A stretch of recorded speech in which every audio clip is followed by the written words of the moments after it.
The Adventures of Sherlock Holmes. Arthur Conan Doyle.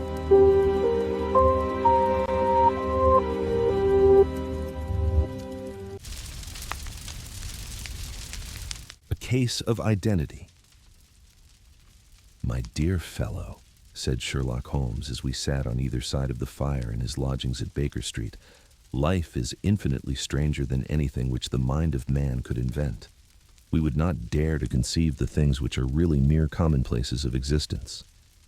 If we could fly out of that window hand in hand, hover over this great city, gently remove the roofs and peep in at the queer things which are going on, the strange coincidences, the plannings, the cross purposes, the wonderful chains of events working through generations and leading to the most outre results, it would make all fiction with its conventionalities and foreseen conclusions most stale and unprofitable.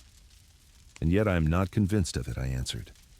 "The cases which come to light in the papers are, as a rule, bald enough and vulgar enough. We have in our police reports realism pushed to its extreme limits, and yet the result is, it must be confessed, neither fascinating nor artistic. A certain selection and discretion must be used in producing a realistic effect," remarked Holmes. "This is wanting in the police report, where more stress is laid, perhaps, upon the platitudes of the magistrate than upon the details, which, to an observer, contain the vital essence of the whole matter. Depend upon it, there is nothing so unnatural as the commonplace." I smiled and shook my head. "I can quite understand your thinking so," I said.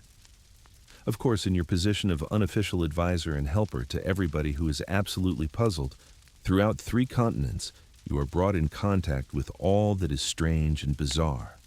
But here, I picked up the morning paper from the ground. Let us put it to a practical test. Here is the first heading upon which I come: a husband's cruelty to his wife. There is half a column of print, but I know without reading it that it is all perfectly familiar to me. There is, of course, the other woman, the drink, the push, the blow, the bruise, the sympathetic sister or landlady. The crudest of writers could invent nothing more crude." "Indeed, your example is an unfortunate one for your argument," said Holmes, taking the paper and glancing his eye down it. "This is the Dundas separation case, and, as it happens, I was engaged in clearing up some small points in connection with it. The husband was a teetotaler. There was no other woman, and the conduct complained of was that he had drifted into the habit of winding up every meal by taking out his false teeth and hurling them at his wife, which, you will allow, is not an action likely to occur to the imagination of the average storyteller. Take a pinch of snuff, doctor, and acknowledge that I have scored over you in your example." He held out his snuff-box of old gold, with a great amethyst in the center of the lid. Its splendor was in such contrast to his homely ways and simple life that I could not help commenting upon it. "Ah," said he, "I forgot that I had not seen you for some weeks. It is a little souvenir from the King of Bohemia in return for my assistance in the case of the Irene Adler papers." "And the ring?" I asked, glancing at a remarkable brilliant which sparkled upon his finger. "It was from the reigning family of Holland, though the matter in which I served them was of such delicacy that I cannot confide it even to you, who have been good enough to chronicle 1 or 2 of my little problems. And have you any on hand just now?" I asked with interest. "Some 10 or 12, but none which present any feature of interest. They are important, you understand, without being interesting. Indeed, I have found that it is usually in unimportant matters that there is a field for the observation and for the quick analysis of cause and effect which gives the charm to an investigation. The larger crimes are apt to be the simpler. For the bigger, the crime the more obvious, as a rule, is the motive. In these cases, save for one rather intricate matter which has been referred to me from Marseille, there is nothing which presents any features of interest. It is possible, however, that I may have something better before very many minutes are over, for this is one of my clients, or I am much mistaken." He had risen from his chair and was standing between the parted blinds, gazing down into the dull, neutral-tinted London street. Looking over his shoulder, I saw that on the pavement opposite, there stood a large woman with a heavy fur boa round her neck and a large, curling red feather in a broad-brimmed hat which was tilted in a coquettish Duchess of Devonshire fashion over her ear. From under this great panoply, she peeped up in a nervous, hesitating fashion at our windows, while her body oscillated backward and forward, and her fingers fidgeted with her glove buttons. Suddenly, with a plunge, as of the swimmer who leaves the bank, she hurried across the road, and we heard the sharp clang of the bell. "I have seen those symptoms before," said Holmes, throwing his cigarette into the fire. "Oscillation upon the pavement always means an affaire de cœur. She would like advice, but is not sure that the matter is not too delicate for communication. And yet even here we may discriminate. When a woman has been seriously wronged by a man, she no longer oscillates, and the usual symptom is a broken bell wire. Here we may take it that there is a love matter, but that the maiden is not so much angry as perplexed or grieved. But here she comes in person to resolve our doubts." As he spoke, there was a tap at the door, and the boy in buttons entered to announce Miss Mary Sutherland, while the lady herself loomed behind his small black figure like a full-sailed merchantman behind a tiny pilot boat. Sherlock Holmes welcomed her with the easy courtesy for which he was remarkable, and having closed the door and bowed her into an armchair, he looked her over in the minute and yet abstracted fashion which was peculiar to him. "Do you not find," he said, "that with your short sight it is a little trying to do so much typewriting?" "I did it first," she answered, "but now I know where the letters are without looking." Then, suddenly realizing the full purport of his words, she gave a violent start and looked up, with fear and astonishment upon her broad, good-humored face. "You've heard about me, Holmes," she cried, "else how could you know all that?" "Never mind," said Holmes, laughing. "It is my business to know things.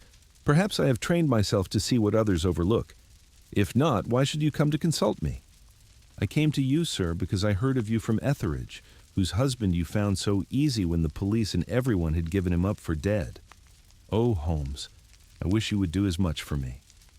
I'm not rich, but still I have 100 a year in my own right, besides the little that I make by the machine, and I would give it all to know what has become of Hosmer Angel." "Why did you come away to consult me in such a hurry?" asked Sherlock Holmes, with his fingertips together and his eyes to the ceiling. Again, a startled look came over the somewhat vacuous face of Miss Mary Sutherland.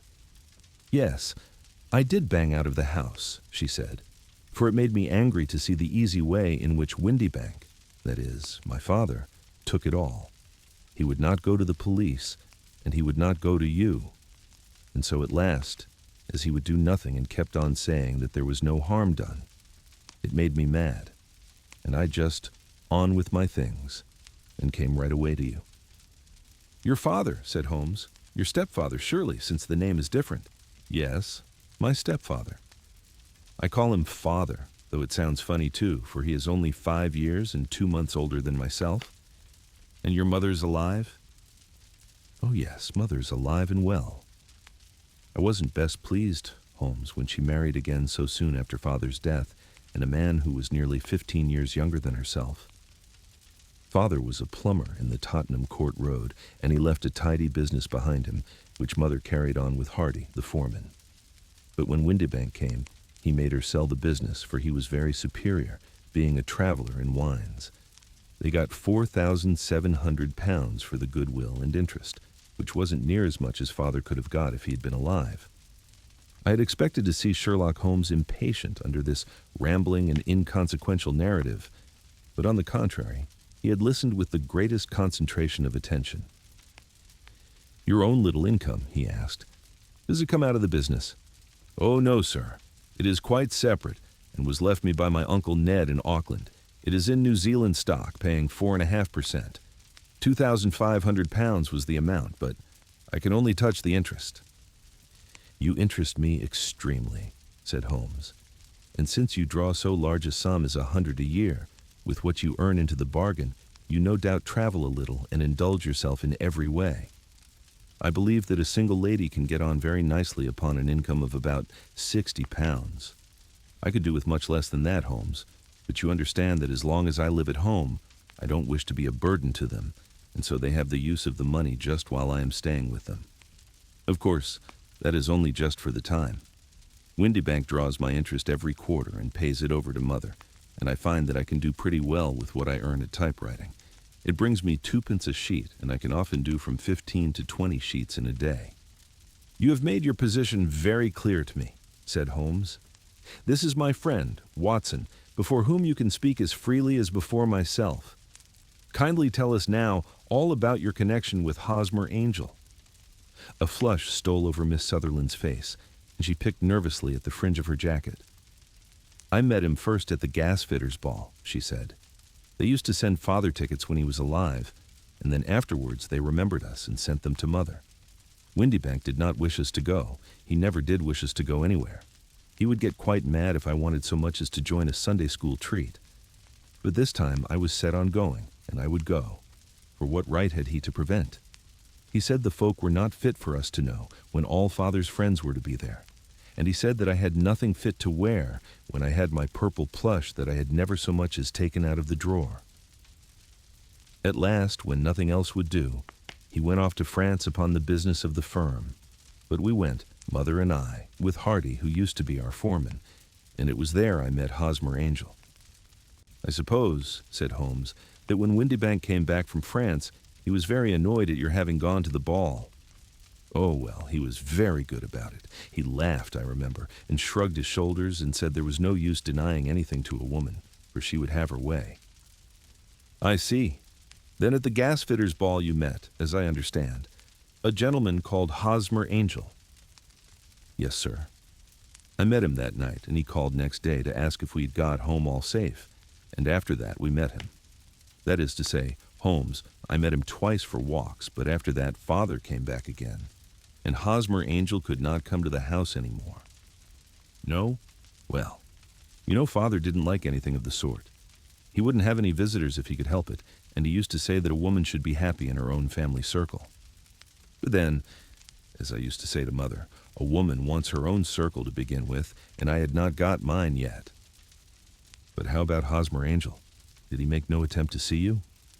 "Well, Father was going off to France again in a week, and Hosmer wrote and said that it would be safer and better not to see each other until he had gone. We could write in the meantime, and he used to write every day. I took the letters in the morning, so there was no need for Father to know. Were you engaged to the gentleman at this time?" "Oh, yes, Holmes. We were engaged after the first walk that we took. Hosmer Angel was a cashier in an office in Leadenhall Street, and—" "What office?" "That's the worst of it, Holmes. I don't know. Where did he live then? He slept on the premises." "And you don't know his address?" "No, except that it was Leadenhall Street. Where did you address your letters then?" "To the Leadenhall Street post office, to be left till called for. He said that if they were sent to the office he would be chaffed by all the other clerks about having letters from a lady, so I offered to typewrite them, like he did his. But he wouldn't have that, for he said that when I wrote them they seemed to come from me. But when they were typewritten, he always felt that the machine had come between us. That will just show you how fond he was of me, Holmes, and the little things that he would think of." "It was most suggestive," said Holmes. "It has long been an axiom of mine that the little things are infinitely the most important. Can you remember any other little things about Hosmer Angel?" "He was a very shy man, Holmes. He would rather walk with me in the evening than in the daylight, for he said that he hated to be conspicuous. Very retiring and gentlemanly he was. Even his voice was gentle. He'd had the quinsy and swollen glands when he was young, he told me, and it had left him with a weak throat and a hesitating, whispering fashion of speech. He was always well-dressed, very neat and plain, but his eyes were weak, just as mine are, and he wore tinted glasses against the glare." "Well, and what happened when Windybank, your stepfather, returned to France?" "Hosmer Angel came to the house again and proposed that we should marry before Father came back. He was in dreadful earnest, and made me swear, with my hands on the testament, that whatever happened I would always be true to him. Mother said he was quite right to make me swear, and that it was a sign of his passion. Mother was all in his favor from the first, and was even fonder of him than I was. Then, when they talked of marrying within the week, I began to ask about Father, but they both said never to mind about Father, but just to tell him afterwards, and Mother said she would make it all right with him. I didn't quite like that, Holmes. It seemed funny that I should ask his leave, as he was only a few years older than me. but I didn't want to do anything on the sly, so I wrote to Father at Bordeaux, where the company has its French offices, but the letter came back to me on the very morning of the wedding. It missed him then? Yes, sir, for he had started to England just before it arrived. Ah, that was unfortunate. Your wedding was arranged then for the Friday. Was it to be in church? Yes, sir, but very quietly. It was to be at Saviour's, near King's Cross, and we were to have breakfast afterwards at the Pancras Hotel. Hosmer came for us in a hansom, but as there were two of us, he put us both into it and stepped himself into a four-wheeler, which happened to be the only other cab in the street. We got to the church first, and when the four-wheeler drove up, we waited for him to step out, but he never did. And when the cabman got down from the box and looked, there was no one there. The cabman said that he could not imagine what had become of him, for he had seen him get in with his own eyes. That was last Friday, Holmes, and I have never seen or heard anything since then to throw any light upon what became of him. It seems to me that you have been very shamefully treated, said Holmes. Oh, no, sir. He was too good and kind to leave me so. Why, all the morning he was saying to me that whatever happened, I was to be true, and that even if something quite unforeseen occurred to separate us, I was always to remember that I was pledged to him, and that he would claim his pledge sooner or later. It seems strange talk for a wedding morning, but what has happened since gives a meaning to it. Most certainly it does. Your own opinion is, then, that some unforeseen catastrophe has occurred to him? Yes, sir. I believe that he foresaw some danger, or else he would not have talked so, and then I think that what he foresaw happened. But you have no notion as to what it could have been? None. One more question. How did your mother take the matter? She was angry, and said that I was never to speak of the matter again. And your father? Did you tell him? Yes. And he seemed to think with me that something had happened, and that I should hear of Hosmer again. As he said, what interest could anyone have in bringing me to the doors of the church and then leaving me? Now, if he had borrowed my money, or if he had married me and got my money settled on him, there might be some reason. But Hosmer was very independent about money and never would look at a shilling of mine. And yet, what could have happened? And why could he not write? Oh, it drives me half mad to think of it, and I can't sleep a wink at night. She pulled a little handkerchief out of her muff and began to sob heavily into it. I shall glance into the case for you, said Holmes, rising, and I have no doubt that we shall reach some definite result. Let the weight of the matter rest upon me now, and do not let your mind dwell upon it further. Above all, try to let Hosmer Angel vanish from your memory, as he has done from your life. Then you don't think I'll see him again? I fear not. Then what has happened to him? You will leave that question in my hands. I should like an accurate description of him, and any letters of his which you can spare. I advertised for him in last Saturday's Chronicle, said she. Here is the slip, and here are 4 letters from him. Thank you. And your address? 31 Lion Place, Camberwell. Angel's address you never had, I understand. Where is your father's place of business? He travels for Westhouse and Marbank, the great claret importers of Fenchurch Street. Thank you. You have made your statement very clearly. You will leave the papers here, and remember the advice which I have given you. Let the whole incident be a sealed book, and do not allow it to affect your life. You are very kind, Holmes, but I cannot do that. I shall be true to Hosmer. He shall find me ready when he comes back. For all the preposterous hat and the vacuous face, there was something noble in the simple faith of our visitor, which compelled our respect. She laid her little bundle of papers upon the table and went her way, with a promise to come again whenever she might be summoned. Sherlock Holmes sat silent for a few minutes, with his fingertips still pressed together, his legs stretched out in front of him, and his gaze directed upward to the ceiling. Then he took down from the rack the old and oily clay pipe, which was to him as a counselor, and having lit it, he leaned back in his chair, with the thick blue cloud wreath spinning up from him, and a look of infinite languor in his face. Quite an interesting study, that maiden, he observed. I found her more interesting than her little problem, which, by the way, is rather a trite one. You will find parallel cases if you consult my index in Andover in '77, and there was something of the sort at The Hague last year. Old as is the idea, however, there were 1 or 2 details which were new to me, but the maiden herself was most instructive. You appeared to read a good deal upon her, which was quite invisible to me, I remarked. Not invisible, but unnoticed, Watson. You did not know where to look, and so you missed all that was important. I can never bring you to realize the importance of sleeves, the suggestiveness of thumbnails, or the great issues that may hang from a bootlace. Now, what did you gather from that woman's appearance? Describe it. Well, she had a slate-colored, broad-brimmed straw hat with a feather of a brickish red. Her jacket was black, with black beads sewn upon it, and a fringe of little black jet ornaments. Her dress was brown, rather darker than coffee color, with a little purple plush at the neck and sleeves. Her gloves were grayish and were worn through at the right forefinger. Her boots I didn't observe. She had small, round, hanging gold earrings, and a general air of being fairly well-to-do in a vulgar, comfortable, easy-going way. Sherlock Holmes clapped his hands softly together and chuckled.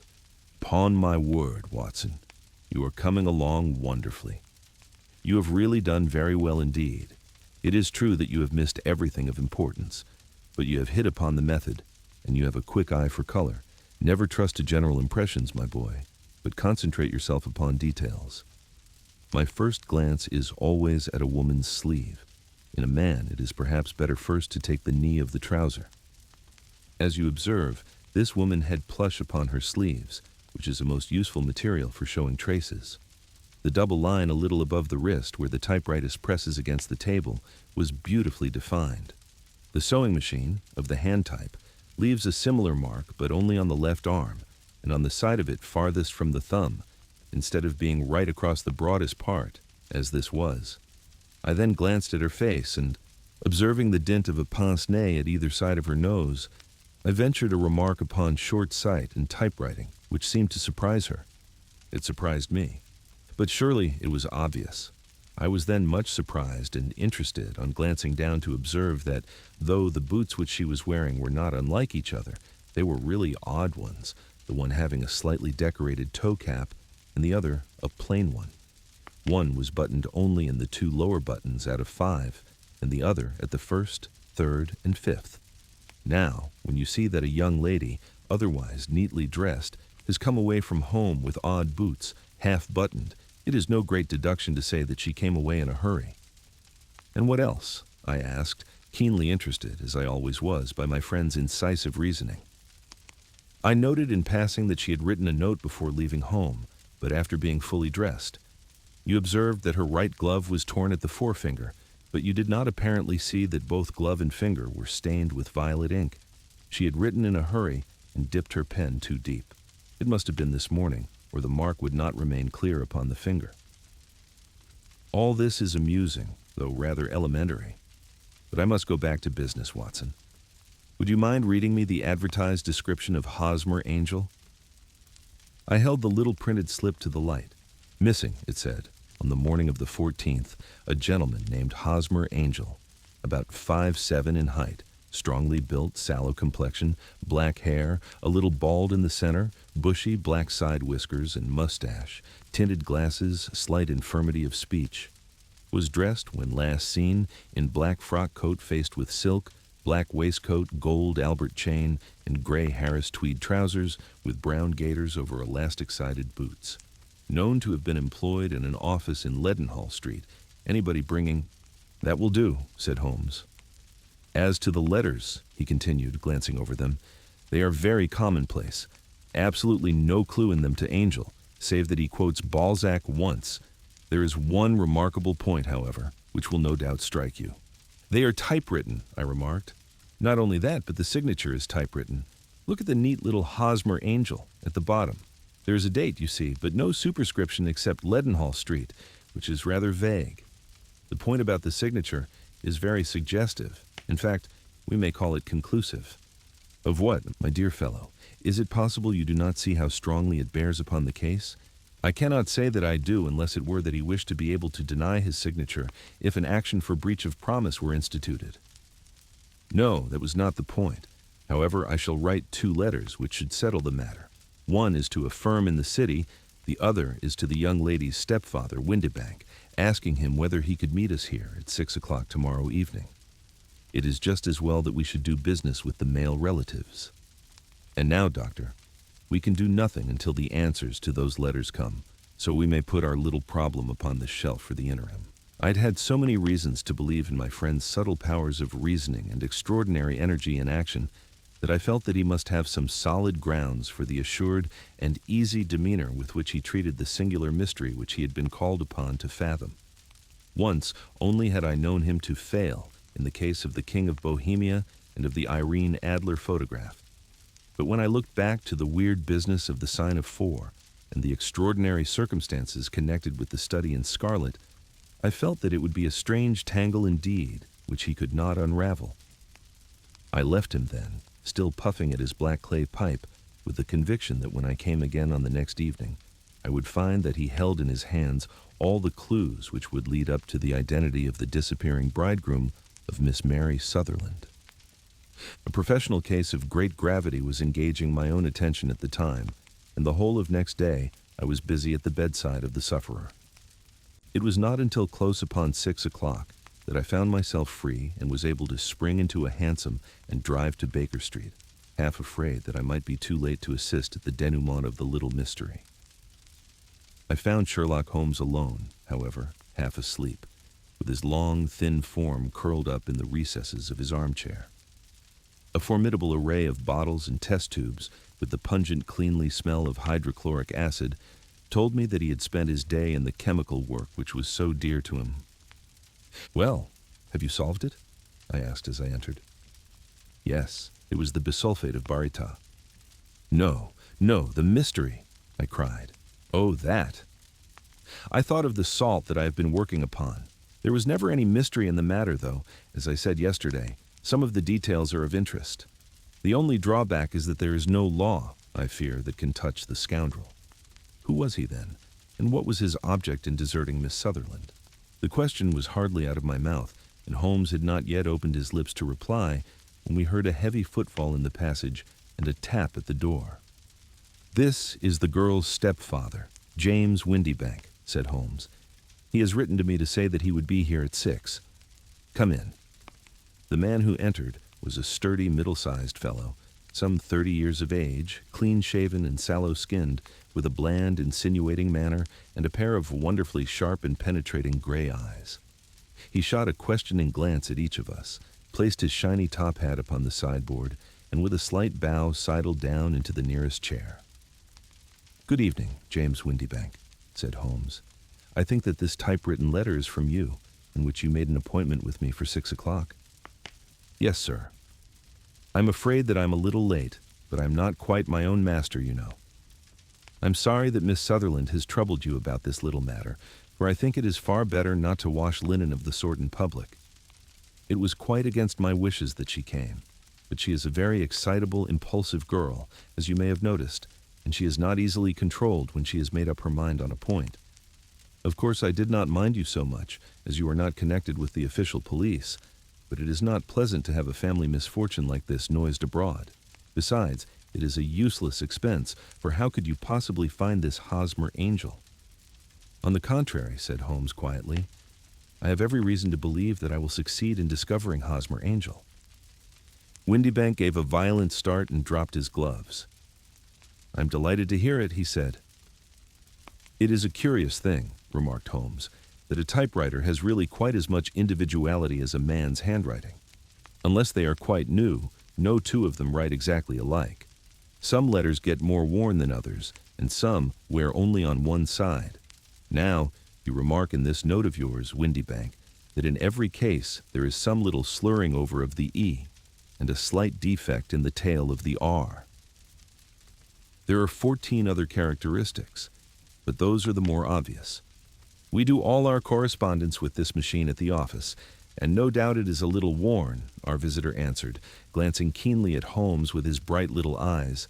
"And now I will show you what is really a very interesting study, Windybank," Holmes continued. "I think of writing another little monograph some of these days on the typewriter and its relation to crime. It is a subject to which I have devoted some little attention. I have here 4 letters which purport to come from the missing man. They are all typewritten.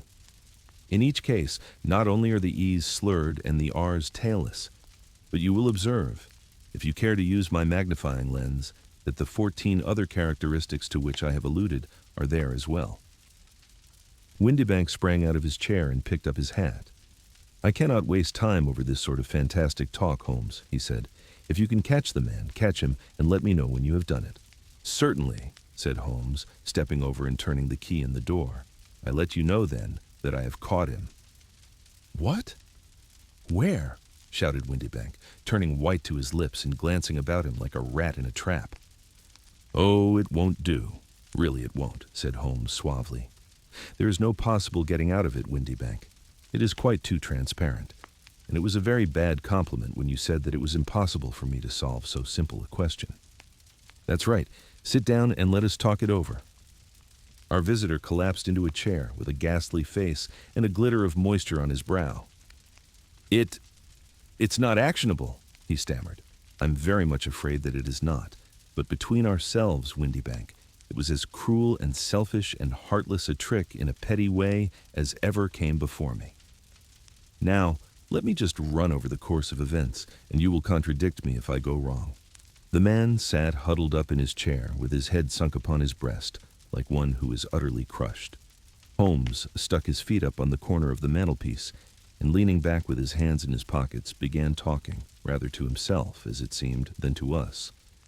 "The man married a woman very much older than himself for her money," said he, "and he enjoyed the use of the money of the daughter as long as she lived with them. It was a considerable sum for people in their position, and the loss of it would have made a serious difference. It was worth an effort to preserve it. The daughter was of a good, amiable disposition, but affectionate and warm-hearted in her ways, so that it was evident that with her fair personal advantages and her little income, she would not be allowed to remain single long. Now her marriage would mean, of course, the loss of 100 a year, so what does her stepfather do to prevent it? He takes the obvious course of keeping her at home and forbidding her to seek the company of people of her own age. But soon he found that that would not answer forever. She became restive, insisted upon her rights, and finally announced her positive intention of going to a certain ball. What does her clever stepfather do then? He conceives an idea more creditable to his head than to his heart. With the connivance and assistance of his wife, he disguised himself, covered those keen eyes with tinted glasses, masked the face with a mustache and a pair of bushy whiskers, sunk that clear voice into an insinuating whisper, and doubly secure on account of the girl's short sight, he appears as Hosmer Angel, and keeps off other lovers by making love himself. "It was only a joke at first," groaned our visitor. "We never thought that she would have been so carried away. Very likely not. However that may be, the young lady was very decidedly carried away, and having quite made up her mind that her stepfather was in France, the suspicion of treachery never for an instant entered her mind. She was flattered by the gentleman's attentions, and the effect was increased by the loudly expressed admiration of her mother. Then Angel began to call, for it was obvious that the matter should be pushed as far as it would go if a real effect were to be produced. There were meetings and an engagement which would finally secure the girl's affections from turning towards anyone else. But the deception could not be kept up forever. These pretended journeys to France were rather cumbrous. The thing to do was clearly to bring the business to an end in such a dramatic manner that it would leave a permanent impression upon the young lady's mind and prevent her from looking upon any other suitor for some time to come. Hence those vows of fidelity exacted upon a testament, and hence also the allusions to a possibility of something happening on the very morning of the wedding. James Windibank wished Miss Sutherland to be so bound to Hosmer Angel, and so uncertain as to his fate, that for 10 years to come, at any rate, she would not listen to another man. As far as the church door he brought her, and then, as he could go no farther, he conveniently vanished away by the old trick of stepping in at one door of a four-wheeler and out at the other. I think that was the chain of events, Windibank. Our visitor had recovered something of his assurance while Holmes had been talking, and he rose from his chair now with a cold sneer upon his pale face. "It may be so, or it may not, Holmes," said he. "But if you are so very sharp, you ought to be sharp enough to know that it is you who are breaking the law now, and not me. I have done nothing actionable from the first, but as long as you keep that door locked, you lay yourself open to an action for assault and illegal constraint. "The law can't, as you say, touch you," said Holmes, unlocking and throwing open the door. "Yet there never was a man who deserved punishment more. If the young lady has a brother or a friend, he ought to lay a whip across your shoulders." "By Jove," he continued, flushing up at the sight of the bitter sneer upon the man's face. "It is not part of my duties to my client, but here's a hunting crop handy, and I think I shall just treat myself to—" He took 2 swift steps to the whip, but before he could grasp it there was a wild clatter of steps upon the stairs. The heavy hall door banged, and from the window we could see James Windybank running at the top of his speed down the road. "There's a cold-blooded scoundrel," said Holmes, laughing, as he threw himself down into his chair once more. "That fellow will rise from crime to crime until he does something very bad and ends on a gallows. The case has, in some respects, been not entirely devoid of interest. I cannot now entirely see all the steps of your reasoning," I remarked. "Well, of course it was obvious from the first that this Hosmer angel must have some strong object for his curious conduct, and it was equally clear that the only man who really profited by the incident, as far as we could see, was the stepfather. Then, the fact that the 2 men were never together, but that the one always appeared when the other was away, was suggestive. So were the tinted spectacles and the curious voice, which both hinted at a disguise, as did the bushy whiskers. My suspicions were all confirmed by his peculiar action in typewriting his signature, which of course inferred that his handwriting was so familiar to her that she would recognize even the smallest sample of it. You see, all these isolated facts, together with many minor ones, all pointed in the same direction. And how did you verify them? Having once spotted my man, it was easy to get corroboration. I knew the firm for which this man worked. Having taken the printed description, I eliminated everything from it which could be the result of a disguise: the whiskers, the glasses, the voice, and I sent it to the firm with a request that they would inform me whether it answered to the description of any of their travelers. I'd already noticed the peculiarities of the typewriter, and I wrote to the man himself at his business address, asking him if he would come here. As I expected, his reply was typewritten and revealed the same trivial but characteristic defects. The same post brought me a letter from Westhouse in Marbank, of Fenchurch Street, to say that the description tallied in every respect with that of their employee, James Windybank. Voilà tout. And Miss Sutherland, if I tell her, she will not believe me. You may remember the old Persian saying, "There is danger for him who taketh the tiger cub, and danger also for whoso snatches a delusion from a woman. There is as much sense in Hafiz as in Horace, and as much knowledge of the world.